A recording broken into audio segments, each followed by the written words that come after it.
तो दोस्तों चलिए वीडियो को स्टार्ट करते हैं और इस क्वेश्चन को सॉल्व करके दिखाते हैं। तो ये क्वेश्चन बोल रहा है एक द्विघात बहुपद ज्ञात कीजिए जिसके शून्यकों का योग तथा गुणनफल क्रमशः -3 और 2 हैं। तो यहाँ पर दोस्तों चलिए इसको हल करते हैं। यहाँ पर हम लिखेंगे माना। यहाँ पर दोस्तों द्विघात बहुपद हमें ज्ञात करना है, तो द्विघात बहुपद का व्यापक रूप आपको पता होना चाहिए। तो द्विघात बहुपद का व्यापक रूप होता है ax² + bx + c। तो यहाँ पर हम उसी को मानेंगे और उसी से हम इसको निकालेंगे। देखिए कैसे निकालेंगे। माना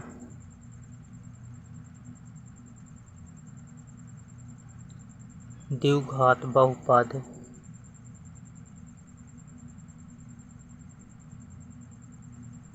ax²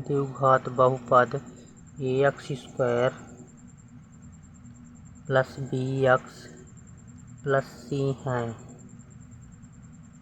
तब हम शून्यकों और गुणांकों के बीच दोस्तों संबंध होता है एक। तो शून्यकों का योगफल बराबर होता है इस संबंध में -b आने के। तो उसको हम यहाँ पर लगाएंगे। देखिए शून्यकों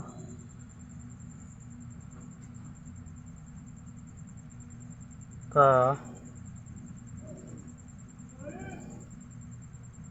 योगफल बराबर होता है -b आने के।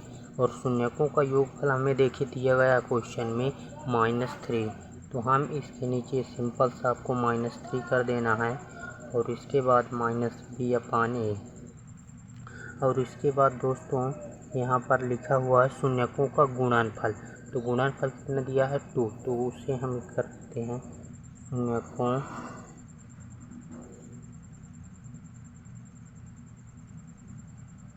का गुणनफल बराबर होता है दोस्तों c/a के। संबंध होता है जो शून्यकों और गुणांकों के बीच। तो वो ये दो संबंध होते हैं, ये आपको ध्यान रखना है। ये एग्जाम में ऑब्जेक्टिव में भी पूछे जाते हैं कि शून्यकों का योगफल कितना होता है, शून्यकों का गुणनफल कितना। तो ये चीज़ें आपको ध्यान रखनी है। तो यहाँ पर शून्यकों का गुणनफल दिया गया है 2। तो हम 2 लिखेंगे बराबर c/a चल रहा है। तो यहाँ पर दोस्तों -3 के बटे में 1 तो लिख ही सकते हैं, ये तो पक्की बात है। 1 तो रहता ही है, ये तो पक्की बात है। और 2 के नीचे भी 1 लिख सकते हैं, सभी नीचे 1 लिखा जा सकता है दोस्तों। तो यहाँ पर हमें a b c के मान निकाल लेना है और जैसे ही a b c के हमें मान प्राप्त हो जाएंगे हम इस द्विघात बहुपद के व्यापक रूप में रख देंगे। ये द्विघात बहुपद का व्यापक रूप है दोस्तों। ये ऑब्जेक्टिव में हमेशा पूछा जाता है कि ax² + bx + c ये एक द्विघात बहुपद है, जिसकी घात 2 होती है वो द्विघात बहुपद कहलाता है दोस्तों। तो यहाँ पर a का मान, b का मान, c का मान हम निकालेंगे और यहाँ पर रखेंगे, हमें द्विघात बहुपद मिल जाएगा, जो कि बहुत ही सिंपल सा क्वेश्चन है ये। तो यहाँ पर कंपेयर कर लीजिए आप इसे यहाँ से। तो अगर हम कंपेयर करेंगे तो a का मान हम दिखाते हैं आपको क्या आएगा। देखिए यहाँ से बटे में लिखा हुआ 1 और बटे में लिखा हुआ 1, तो कंपेयर करेंगे तो a का मान 1 आएगा। यहाँ से भी देखिए दोस्तों a का मान 1 के बराबर है। तो a का मान सिंपल सा हम 1 कर देंगे। b का मान देखिए दोस्तों, b का मान यहाँ से -3 के बराबर है। पर दोस्तों यहाँ पे भी माइनस है, यहाँ पे भी माइनस है, तो माइनस माइनस कट के b का मान 3 आएगा। c का मान आपको 2 के बराबर दिख रहा होगा, तो c का मान सिंपल सा 2 होगा। अब इस a b c के मान हम इस द्विघात बहुपद में रखेंगे ax² + bx + c। तो चलिए दोस्तों इसको रख देते हैं ax² + bx + c बराबर। चलिए यहाँ से a का मान हम रखेंगे। a का मान कितना दिया हो दोस्तों, 1 x² प्लस b का मान कितना दिया हुआ है 3 x प्लस सी का मान कितना दिया हुआ 2।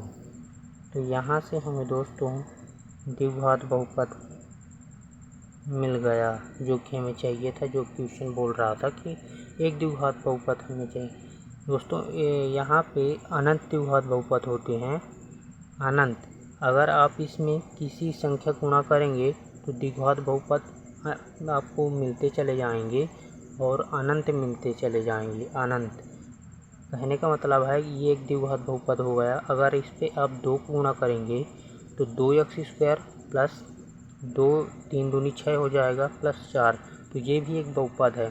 तो अगर आपको आंसर मिलाना है तो ये बहुपद आएगा आंसर के हिसाब से जो बुक में दिया हुआ है।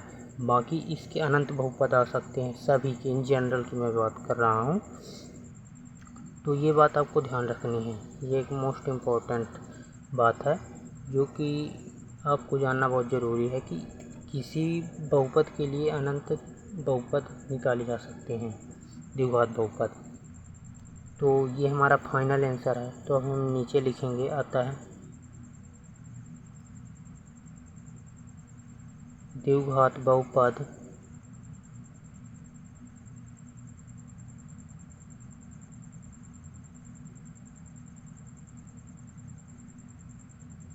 x² प्लस 3x प्लस 2 है। ये हमारा फाइनल आंसर है। सो दोस्तों वीडियो को शुरू से लेकर आखिरी तक देखने के लिए धन्यवाद। और यहाँ पे कोई कुछ भी समझ में ना आया हो तो कमेंट करके आप ज़रूर बताइएगा, और हमारे चैनल को सब्सक्राइब कर लीजिए ऐसी वीडियोस पाने के लिए, क्योंकि दोस्तों मैं ऐसी वीडियोस आपके लिए बनाता रहता हूँ। और वीडियो को ज़्यादा से ज़्यादा शेयर कीजिए अपने दोस्तों के साथ, जिससे उनको भी ये कोई क्वेश्चन को हल करने में आसानी हो। Okay, thank you, bye bye, see you.